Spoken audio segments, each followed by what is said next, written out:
우리에게 주신 하나님의 말씀은 고린도후서 6장 8절에서 10절까지 함께 봉독합니다. 영광과 욕됨으로 그러했으며 악한 이름과 아름다운 이름으로 그러했느니라. 우리는 속이는 자 같으나 참되고 무명한 자 같으나 유명한 자요 죽은 자 같으나 보라 우리가 살아있고 징계를 받는 자 같으나 죽임을 당하지 아니하고 근심하는 자 같으나 항상 기뻐하고 가난한 자 같으나 많은 사람을 부유하게 하고 아무것도 없는 자 같으나 모든 것을 가진 자로다. 아멘. 우리가 사역을 하다 보면은요, 사람들의 평가를 받게 됩니다. 어떤 일이든지 주일을 하든지 또 교회를 위해서 봉사일을 하든지 어떤 일을 하든지 간에 평가에 직면해요. 그런데 우리 주위에 보면은요, 평가에, 다른 사람들의 평가에 유난히도 예민한 사람들이 있어요. 바울 당시 고린도 사회가 그랬습니다. 특별히 명예와 수치에 대해서 아주 민감했습니다. 오늘 본문에서 바울은요, 자신에 대한 9쌍의 대조적인 평가를 우리에게 이야기하고 있어요. 그러니까 서로 대조되는 평가를 받고 있었다는 거예요. 그것도 9가지씩이나. 각각의 대조는요, 바울의 삶에서 실제로 일어났던 일들을 배경으로 하고 있고요. 그리고 그 속에서 주어졌던 평가를 담고 있습니다. 그러니까 무슨 일을 할 때마다 평가를 받는다는 거예요. 왜냐하면 그 당시 고린도 사회가요, 그런 분위기였거든요. 이것은 실제로 바울에 대한 평가가 아주 다양하게 있었다는 것을 우리에게 알려줍니다. 그러니까 사람들이 바울을 볼 때에 어떤 사람이다 이렇게 고정된 것이 아니라 어떤 사람은 이렇게 이야기하고 또 어떤 사람은 저렇게 하고 아주 다양한 평가가 바울에게 있었다라는 것을 알 수가 있습니다. 자, 그러면 어떤 평가가 있었는지 한번 살펴보겠습니다. 8절 한번 보겠습니다. 영광과 욕됨으로 그러했으며 악한 이름과 아름다운 이름으로 그러했으니라. 우리는 속이는 자 같으나 참되고. 바울은요, 영광을 얻기도 했고요, 욕을 얻기도 했습니다. 비방을 당하기도 했고 좋은 평판을 받기도 했어요. 1세기 고린도 사회는요, 명예와 수치 문화였다고 말씀을 드렸습니다. 그래서 사람들은요, 명예를 얻는 일이라면 무슨 일을 다 했어요. 수단과 방법을 다 동원해서라도 명예를 얻기를 원했다는 거예요. 반대로 수치스러운 일, 수치를 위해서 수치를 받지 않으려고 그들은 노력을 한 겁니다. 수치를 멀리하는 일에, 명예를 얻는 일에 모든 이 공적 활동에 초점을 다한 거예요. 바울은 그런 문화 속에서요, 때로는 영광을 얻었습니다. 때로는 인정을 받았습니다. 그러나 때로는 비방도 당하고 때로는 욕을 얻게 된 거예요. 그런데 바울은 이 다른 사람들의 이러한 평가에 대해서 개의치 않았다는 거예요. 어떻게 평가를 하든지 바울은 지나치게 마음을 쏟지 않았습니다. 그 대신 그는요, 하나님 앞에 진실하게 사역하기를 원했고, 그리고 무엇보다도 하나님의 최종적인 평가와 인정을 받기 위해서 충성했던 그러한 사역자였습니다. 여러분, 우리가 주일을 하면서 때는 교회를 하면서 또는 세상에서도 마찬가지예요. 우리가 주어진 일들을 하면서 다른 사람들의 평가에 대해서 너무 일회유비할 필요도 없고 너무 예민하게 반응할 필요도 없습니다. 중요한 것은 하나님의 평가예요.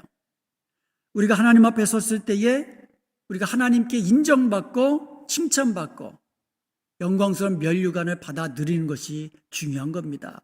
그래서 우리는 어떤 일이 주어지든지 간에 무슨 일을 하든지 간에 진실하고 성실하게 우리 하나님 앞에 충성하는 종이 되어야 될 줄로 믿습니다. 바울은 속이는 자 같으나 참된 자였다라고 고백을 합니다. 사람들에게 그러니까 다른 사람들이 바울을 평가하는 그것이 다양하다고 그랬습니다. 그런데 그런 사람들에게 바울 자신을 평가할 수 있는 새로운 안목을 지금 제시하는 거예요. 우리는 속이는 자 같으나 참되다. 참되다, 진실되다라는 뜻이거든요. 바울을 공격하는 유대인들은요, 그가 전하는 복음은 율법과 다르다라고 이야기해요. 율법의 가르침과 다르다. 다시 말하면 속이는 자다라는 거예요. 거짓으로 속이는 자다라고 비방을 했어요. 그런 유대인들에게 바울의 대답은 뭡니까? 나는 부끄러울 것이 없는 하나님께 인정받는 진실된 사역자다. 하나님께 인정받는 일꾼이다. 그렇게 대답을 한 거예요. 이것은 여러 번 이야기했어요. 이것에 대해서는요. 고린도후서 1장 12절에도 보면은요, 하나님의 거룩함과 진실함으로 행했다고 그랬고요. 고린도후서 4장 2절에도요, 숨은 부끄러움의 일을 버리고 속임으로 행하지 아니하였다고 하고요, 하나님의 말씀을 혼잡하게 하지 않고 오직 진리를 나타냈다라고 이야기를 합니다. 고린도후서 7장 14절에도요, 우리가 너희에게 이른 말이 다 참되다라고 이야기합니다. 거듭거듭 나는 거짓으로 사역하는 것이 아니고 속이는 말로 전하는, 복음을 전하는 것이 아니라 오직 진실함으로 거룩함으로 사역했다. 내가 너희들에게 한 모든 말은 진실이다 라고 이야기를 합니다. 거듭거듭 강조해서 이야기합니다. 그 이유가 무엇입니까? 이것은요, 복음 전도자가 정직성과 신실성에서 만약에 이 방해를 받는다면, 의심을 받는다면 그가 전하는 복음 또한 방해받기 때문인 것입니다. 우리가 세상 사람들에게 복음을 전하는 자로 살아야 되잖아요. 이것은 주님의 지상명령입니다. 그런데 우리가 저 사람은 진실하지 못해, 저 사람은 정직하지 못해 라고 사람들에게 평가를 받는다면 우리가 어떤 아름다운 말로 전도를 해도 들리지가 않는다는 거예요. 그러므로 우리가 하나님 앞에서 복음 전도자의 사명을 잘 감당하기 위해서라도 우리는 정직하고 그다음 신실하게 그렇게 세상 사람들 앞에서 우리를 그렇게 보이면서 또 실제로 그렇게 살아야 될 줄로 믿습니다. 우리가 말하는 것, 이것이 우리가 말하면 그대로 행한다라는 그와 같은 평판을 받아야 돼. 이게 하나님의 속성이잖아요. 하나님 신실하세요. 그래서 하나님이 말씀하신 것은 그대로 되는 줄로 믿습니다. 마찬가지예요. 우리가 말하면 그렇게 정말 우리가 힘이 없어서 능력이 없어서 못해줄 수는 있어도 거짓으로 그냥 듣기 좋은 말로 그냥 입으로만 그렇게 해서는 안 되는 것이에요. 그러면 우리가 전하는 복음 또한 방해받기 때문인 것입니다. 바울이 그것을 이야기하는 거예요. 우리는 속이는 말로 한 것이 아니다. 거짓된 말로 한 것이 아니다. 오직 진실함으로 사역했다. 진실하게 행하였고 진실한 말만을 너희들에게 전하였다라고 고백한 것입니다. 9절을 한번 보겠습니다. 9절에 보면 무명한 자 같으나 유명한 자요, 죽은 자 같으나 보라 우리가 살아있고 징계를 받는 자 같으나 죽임을 당하지 아니하였다. 여기에 보면 세 가지 대조가 나오죠. 먼저 무명한 자 같으나 유명한 자였다라고 이야기를 합니다. 바울은 당시 사람들처럼 아름다운 이름을 얻기 위해서, 아름다운 명예를 얻기 위해서 노력하지 않았다라는 거예요. 고린도 교회 성도들 가운데는요, 베드로와 아볼로에 대해서 아주 열광했던 사람들이 있어요. 베드로는 왜 열광했냐면 수제자 아닙니까? 가장 뛰어난 이 수제자로 알려졌잖아요. 이름을 얻고 있어요. 수제자라고 이름을 얻고 있는 베드로. 베드로에 대해서 베드로가 최고야라고 그렇게 열광하는 사람이 있었어요. 또 한쪽은요, 아주 언변이 뛰어나고 성경에 박식한 아볼로라는 사역자에 대해서 아주 열광했던 그러한 이 사람들이 있었습니다. 그러나 바울은요, 자신은 무명한 자 같고, 그리고 사도성에서 의심을 받고 있지만, 바울, 무슨 사도야. 심지어 고린도 교회 성도들 가운데는 바울의 사도성을 인정하지 않고 의심하는 사람들이 있었다는 거예요. 그리고 아무리 그런 분위기라 할지라도 자기는 베드로에 비하면 자기가 이름이 뛰어나지 않죠. 또 아볼로 같은 사람에 비하면 그렇게 설교를 아주 그냥 그 사람에 비해서 아주 뛰어나게 잘하는 것도 아니고, 그렇지만 그럼에도 불구하고 자기는 유명한 자다라는 거예요. 자기를 알아주는 사람이 있다라는 거예요. 그 사람들 중에는. 그런데 더 중요한 것은 하나님이 자신을 알아준다라는 거예요. 갈라디아서 2장 9절에 보면 기둥같이 여기는 야고보와 게바와 요한도 내게 주신 은혜를 알므로 나와 바나바에게 친교의 약수를 하였으니, 하나님이 알아주시고, 그리고 초대교회의 기둥같이 여기는 그 사람들, 기둥같이 여기는 초대교회 기둥같이 여김받는 사도들이 있잖아요. 그 사도들이 자기를 그 사도들에게 자기가 인정받고 있다는 거예요.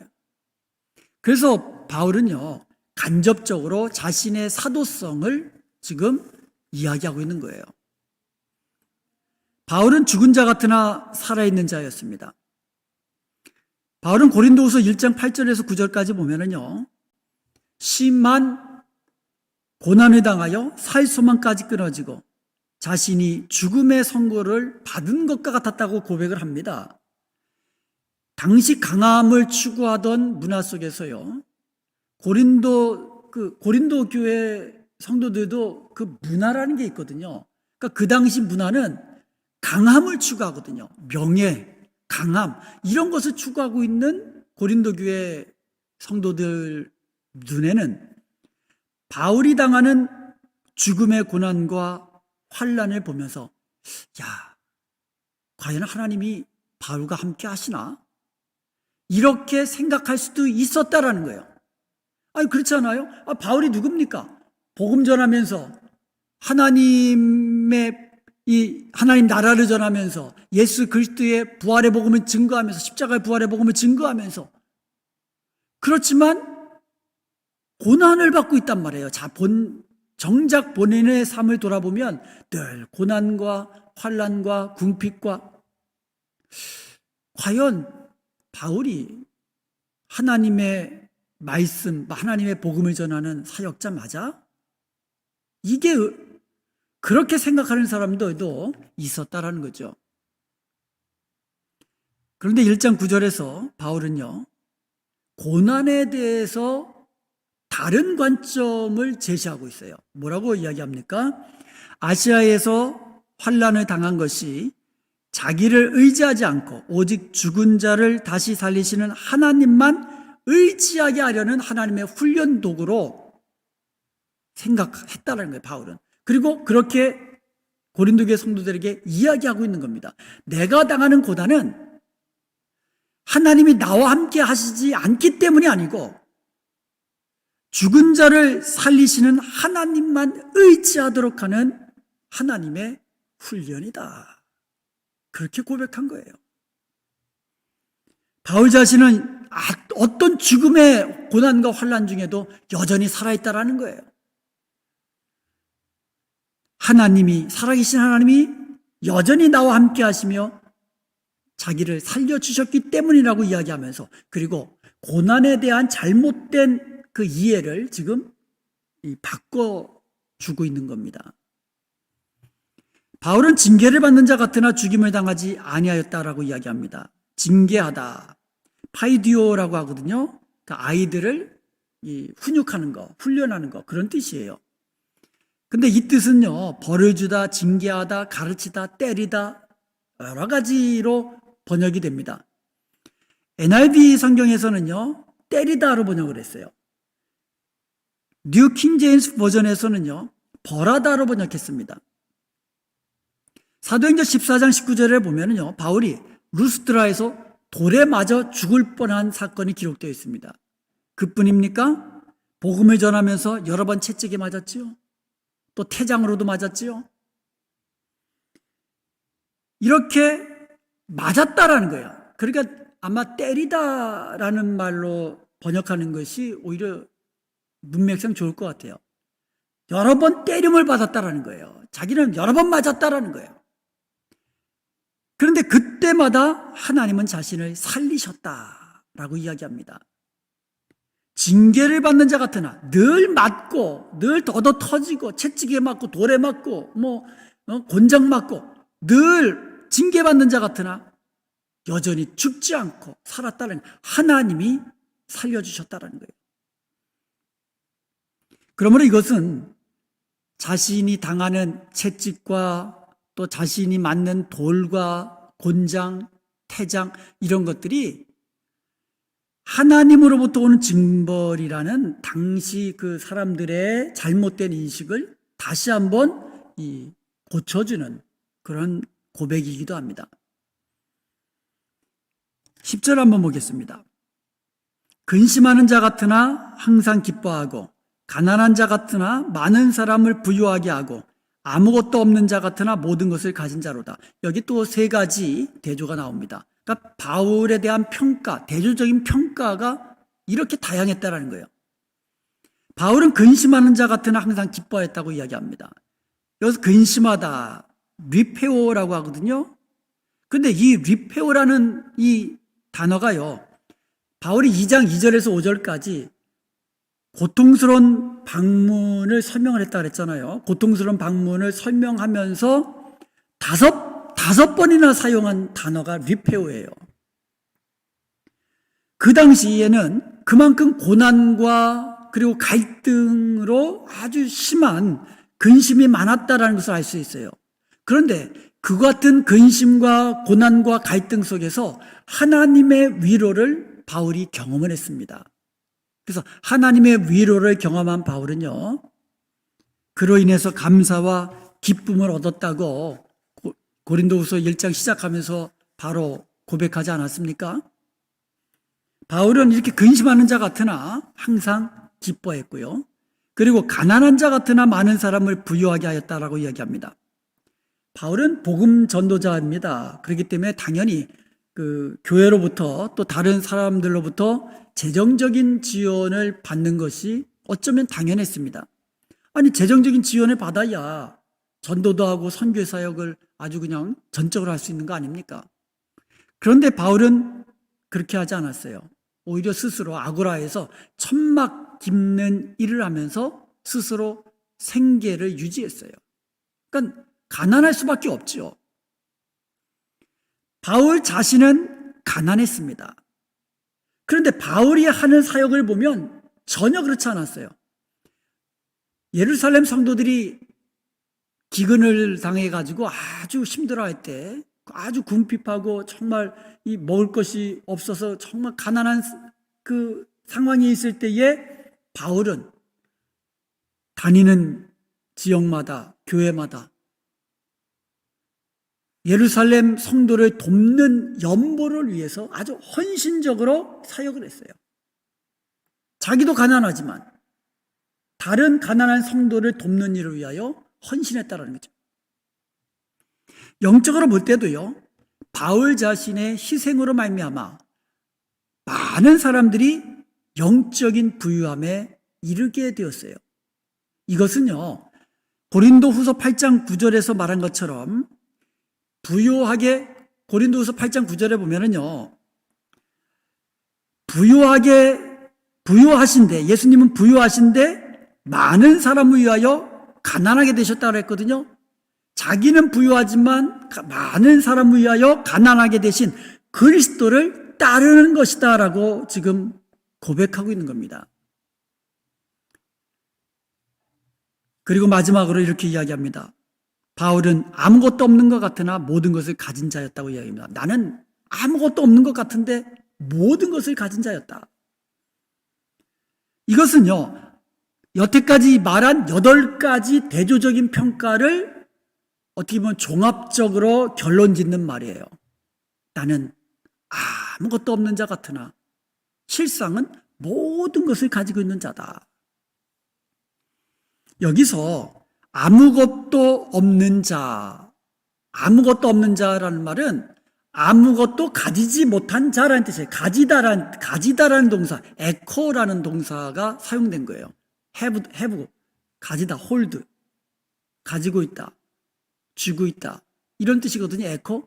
근데 나는 아무것도 가지고 있지 않은 자 같다는 거예요.